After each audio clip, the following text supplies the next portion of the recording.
This is a real-life story told while playing Roblox. You don't need to watch, just listen. I don't think people talk enough about the kind of breakups that don't explode.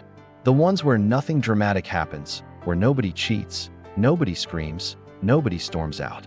The kind that ends quietly, almost politely, and leaves you confused for a long time because you can't point to a single reason and say, "That's where it broke."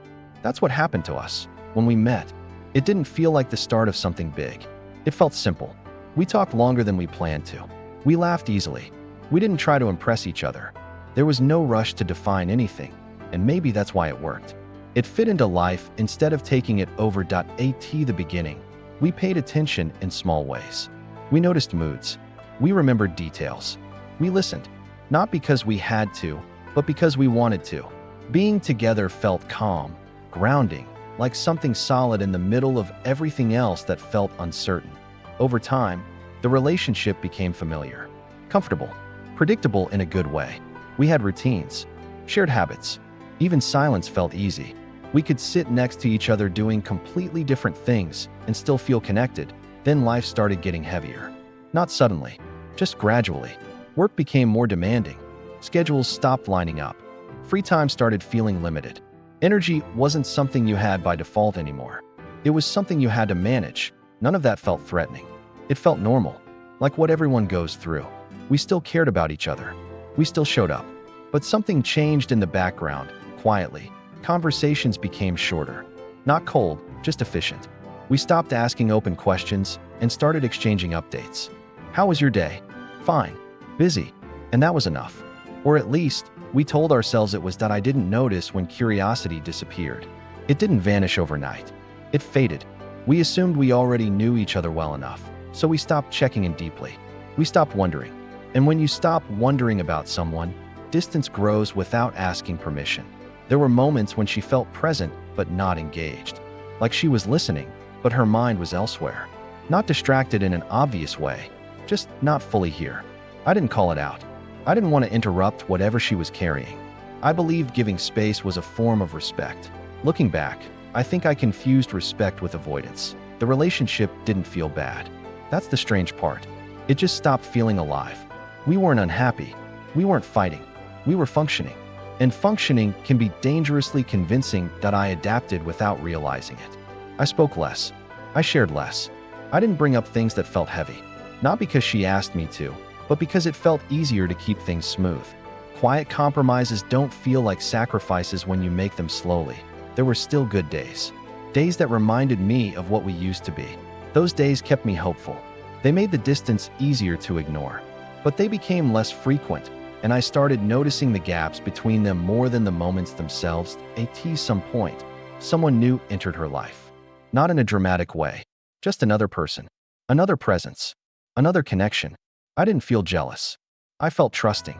I told myself that this was normal, that people are allowed to have full lives outside of relationships. What I didn't understand then was how attention shifts when you stop guarding it. Emotional focus doesn't disappear. It moves. Quietly, that I started feeling slightly out of place. Like I wasn't standing at the center of her world anymore, but closer to the edge. Not pushed out. Just not prioritized the way I used to be. I questioned myself instead of the situation. I wondered if I was expecting too much. If this was just how long-term relationships settle. I didn't want to be the person who creates problems where none exist. So I stayed silent. And silence, repeated often enough, becomes a pattern. That we talked about things occasionally, but never directly. We circled around the same feelings without naming them. Careful conversations, soft words, long pauses. Neither of us wanted to hurt the other, and in trying to be kind, we avoided being honest. The relationship turned into something we maintained instead of something we lived. We were polite, considerate, tired. I remember one evening clearly. Nothing special happened. We were just sitting in the same room, doing our own things.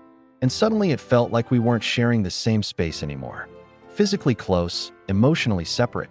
That moment didn't hurt. It clarified something I had been avoiding. That I realized I was more tired of uncertainty than I was afraid of being alone. That thought stayed with me for days, then weeks. I didn't act on it immediately. I needed time to understand whether I was reacting to a phase or acknowledging a truth. Eventually, we had the conversation. Not a big one, not dramatic, Just honest.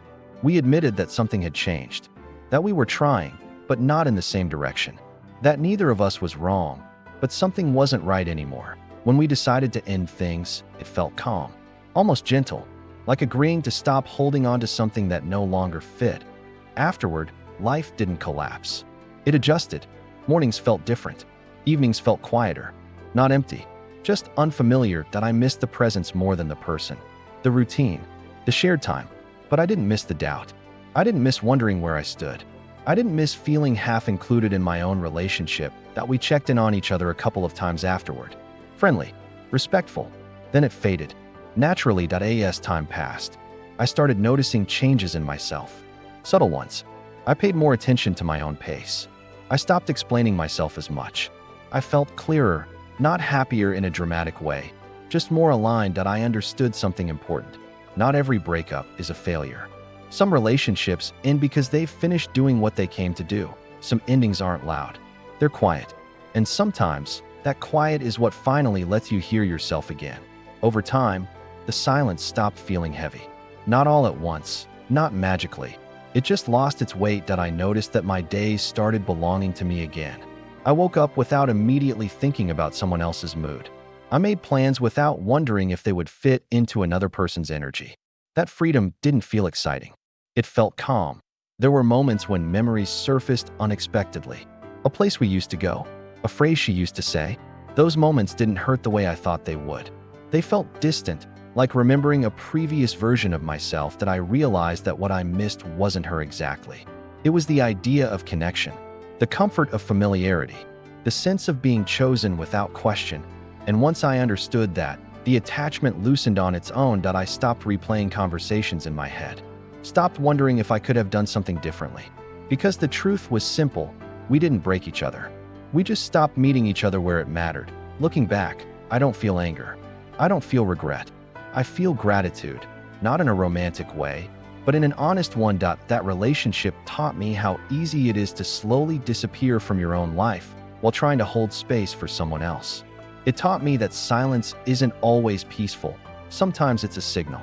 And that staying quiet for too long can become a decision you never meant to make. That I don't see that ending as something I lost anymore. It was a transition, a necessary one. That some relationships aren't meant to last forever. They're meant to show you what it feels like when connection fades, so you don't mistake it for love again. And now, when things are quiet, they don't feel empty. They feel cleared. That's how I know it really ended. Not with pain, but with understanding.